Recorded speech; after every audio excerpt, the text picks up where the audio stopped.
Hello everyone, welcome to another video talking geeky stuff with me, Tenshi, and today, as you can probably tell, is about Akira. It's going to be an anime focus on this amazing anime, one of the best of all time, and why, to me, it still remains one of the best and most influential pieces of art in the modern era.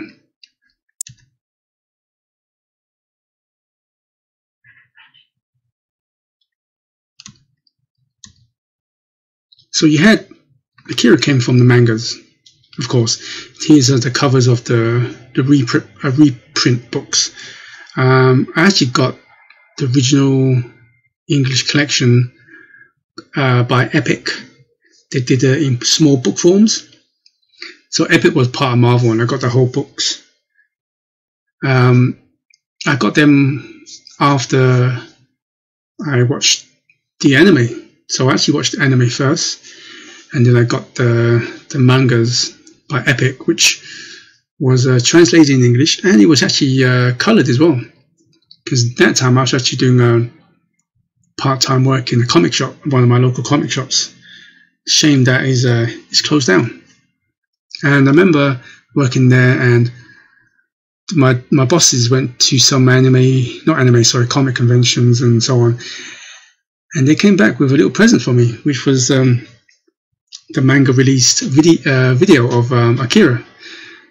Was it 88, 89? Probably 89, I think, when they got it for me.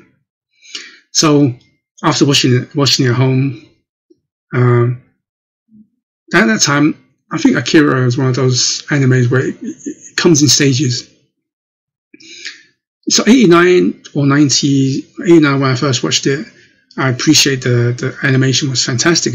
Wow, I've never seen this style of animation before in my life. You know, I watched a lot of other Japanese animation then, but this one was like, okay. I mean, I've seen a lot of anime movies. I mean, for example, Hayao Miyazaki movies, great animation, but I've never seen this kind of colors, the soundtrack, the violence, you know, and you know, the design, the mechs. I mean, just look at Kaneda's bike; it still holds up to today's standards. I've not seen a better bike design ever. I mean, I would love to buy that bike if they really manufactured it. And of course, when you read the manga by Katsuhiro Otomo, his artwork is fantastic. Just the details, just like some images here, the details are fantastic. The way he does, and just look at the little details on the buildings, the motorbike, just even the wooden floor, just small things like that. The details are so good. So not only that the story is great, because he was also the author of the book, of the manga. He's also the artist. He also came up with the idea, everything. So he started as a manga, but I did the reverse, of course, like a lot of people at that time. Watched the anime first, which blew me away. Of course, like I said earlier, Akira's one of those, a stage thing. I was too young to really appreciate the full story. I knew about, in a certain way, what is human destruction, you know, what is human capable of, you know, like a science experiment gone crazy, and so on. Then, of course, I watched it a few years later. Then, of course, the anniversary editions, DVD, I bought that, special edition, and then of course now I've got the Blu-ray edition. Went to see theatres a few times for the anniversary, and every time I watched it, especially in the cinema, for the first time, I think it was like the 20th anniversary or something, a few years ago, watching a big cinema. The print they got was a remastered copy, so it was like full HD, great sound, and I loved it. And I watched it subtitled, and it got better and better because you understand the story. The characters got better. You can understand the conflict between Tetsuo, Kaneda, the inner conflict between the two of them. How one wants to hate the world and save the world. How one was quiet, but really the devastation within him that causes his power to manifest and even destroy everything around him, sort of thing, without knowing, and so on. It's also about friendship. as much as Kaneda hated Tetsuo, but at the end of the day, he tried to save him, really tried to save him. But as a young teenager, that is how teenagers feel. You kind of sort of hate your friends, but really you actually love them, trying to save them. So there's a lot of layers within characters. And it's a shame that a lot of the supporting characters in the manga didn't get represented that well in the anime, considering the anime was only about 2 hours long and the book was way longer. Because Akira in the graphic novel, the manga, he got resurrected kind of like pretty early on. So you had a whole section of Akira become a god and so on.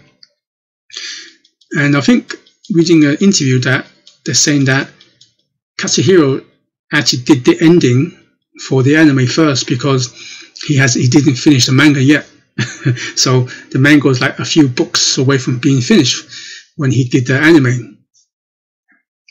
So yeah, Akira to me is still a big influence on me, not just because he got me into, I was always into anime, but got me into anime in a serious way, from the art direction to the soundtrack, the storyline, and how